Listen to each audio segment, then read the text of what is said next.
And now since we reached close to 85% of his max heart rate, we would start the cool down process, which would be somewhere close to what he did in stage 1, which would be about 70 RPMs, making sure that he isn't just completely stopping and just not allowing himself to keep that blood circulating throughout his body. We want him to keep it going, but at the same time, we wanted to do it at a slower pace without his body going into any type of risk factors or shock or anything like that.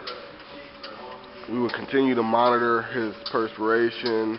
We would continue to monitor any symptoms that he's having and things of that sort throughout this process.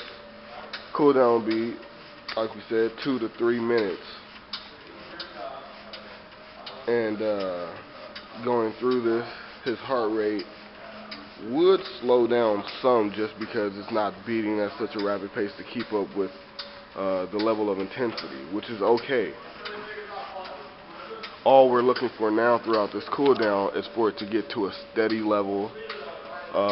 Make sure that it's not dropping too rapidly, or making sure that it's not staying so high as it was during the higher intensity rounds and levels.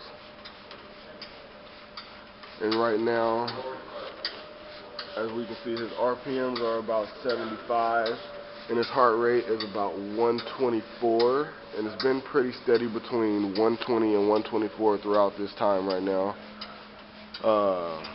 And that's where we will start to make sure that everything is okay and test him for these signs and symptoms once again. And since everything seems to be fine as far as his perspiration and things of that sort, and his level of breathing and posture is still pretty good, we would just stop this cool down process now.